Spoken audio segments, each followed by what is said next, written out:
To all IPMAT aspirants out there, welcome to part 6 of how to crack IPMAT exam in 30 days. This part will focus on how many mock exams one should write within these 30 days to be ready and face the IPMAT exams, all the three. Let's dive in. So first of all, you should definitely write 3 mocks per IPMAT. So for JIPMAT, you should write 3 mocks and allocate 5 hours per mock, so that you write 2.5 hours of actual test and followed by 2.5 hours of analysis.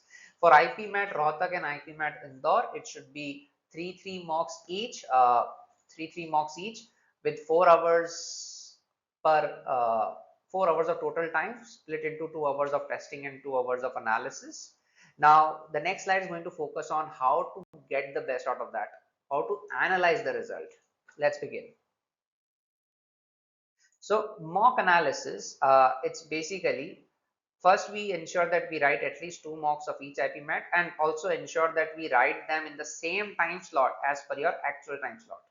Now let's talk about after every mock what should we do. So after every mock we should compare our performance against the cutoffs that we have discussed in the last year. The link of that video is in the description. Also you can see the stigma somewhere here in your actual video. Now what you should do is you should check your score against the expected cutoffs both at the overall level as well as the sectional level.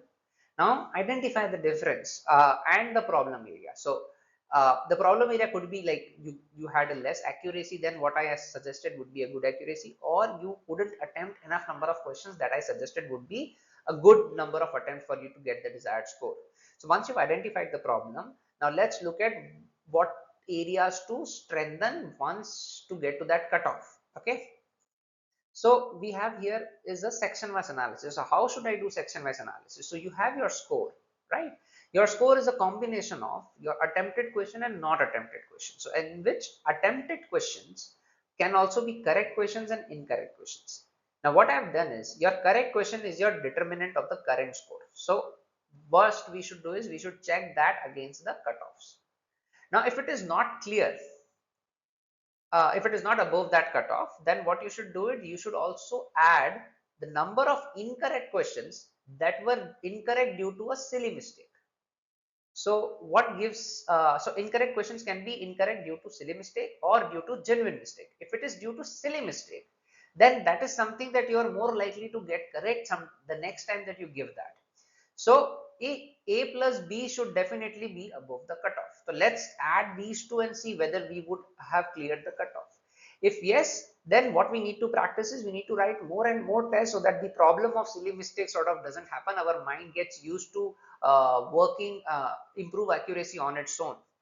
Then if that also doesn't work, then we should also look at another element, which is in the unattempted section. Unattempted section also has 2 kinds of unattempted questions. One which you weren't able to attempt due to lack of time, but you know how to attempt them, how to solve them. So if you were having more time, you would have solved them and solved them correctly. And the second is like you had a chance to solve a question, but you just couldn't solve it because you never knew what would be the right way to solve it. So if you could see the green boxes here, it's basically first the correct questions, then the silly mistake question, and then you took the questions which you couldn't attempt due to lack of time.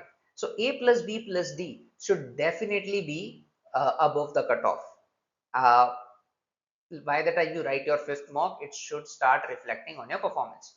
Now if A plus B plus D is also less than the cutoff, then it's time to go back to the drawing board and start solving more questions from the book without the time constraints. Basically means that your preparation is not complete. Now if A plus B plus D is above the cutoff, that means your preparation is complete. The more tests you write, the more section wise efforts you put in, the more likely are your chances to get to that eventual cutoff. So make sure that you follow this into your study routine, and that's how you can make the best of your mock IPMAT analysis. Thank you. Yes, so this is it. I wanted to wish you all the very best for your IPMAT exams and hope this whole 30-day strategy sort of works out for you. Thank you.